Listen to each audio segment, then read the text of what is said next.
CPI Karunagappally town local സമ്മേളനത്തോടനുബന്ധിച്ച് പൊതുസമ്മേളനം നടത്തി. ജില്ലാ എക്സിക്യൂട്ടീവ് അംഗം ഐ ഷിഹാബ് ഉദ്ഘാടനം ചെയ്തു. CPI കരുനാഗപ്പള്ളി ടൗൺ ലോക്കൽ സമ്മേളനത്തോടനുബന്ധിച്ചാണ് പൊതുസമ്മേളനം നടന്നത്. ജില്ലാ എക്സിക്യൂട്ടീവ് അംഗം ഐ ഷിഹാബ് ഉദ്ഘാടനം ചെയ്തു. ഒരു പ്രധാനമന്ത്രിക്ക് സഞ്ചരിക്കാൻ കഴിയാവുന്നതിനും അപ്പുറത്തേക്ക് ലോകരാജ്യങ്ങൾ കണ്ട ഒരു പ്രധാനമന്ത്രിയെ ഇന്ത്യൻ പ്രധാനമന്ത്രി.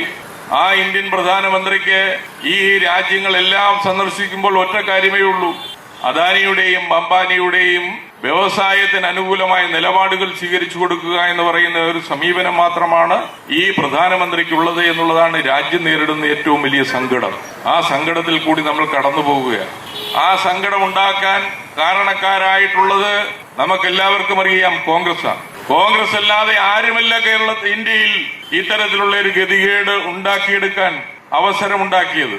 നിങ്ങളൊക്കെ ഓർക്കുമായിരിക്കും, ഇടതുപക്ഷത്തിന്റെ പിന്തുണയോടുകൂടി 1062 എംപിമാർ പാർലമെന്റിൽ ഉണ്ടായിരുന്നപ്പോ BJP എന്ന് പറയുന്ന ഈ ഭീകരസത്വത്തെ, ഈ ജനാധിപത്യ വിരുദ്ധന്മാരെ, ഈ ഫാസിസ്റ്റുകളെ അധികാരത്തിൽ നിന്ന് ഒരു കാരണവശാലും അധികാരത്തിന്റെ അകത്തളങ്ങളിലേക്ക് എത്താതിരിക്കാനുള്ള അവസ്ഥ ഉണ്ടാക്കിയെടുക്കുന്നതിനുള്ള പരിശ്രമത്തിന്റെ ഭാഗമായിട്ടാണ് അന്ന് കോൺഗ്രസിന് ഭൂരിപക്ഷമില്ല എങ്കിലും ഭൂരിപക്ഷം ഉണ്ടാകുന്നതിനുള്ള അവസരമുണ്ടാക്കി ഇടതുപക്ഷം പിന്തുണ നൽകി, പ്രശ്നാധിഷ്ഠിത പിന്തുണ നൽകി നമ്മൾ മൻമോഹൻ സിംഗിന്റെ നേതൃത്വത്തിലുള്ള UPA ഗവൺമെന്റിനെ അധികാരത്തിൽ കൊണ്ടുവന്നത്.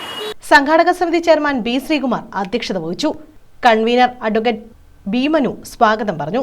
Jagajjeevan Lali, Vijayamma Lali, K Sasidharan Pillai, U Kannan, R Ravi, S Ayyappan തുടങ്ങിയവർ പങ്കെടുത്തു.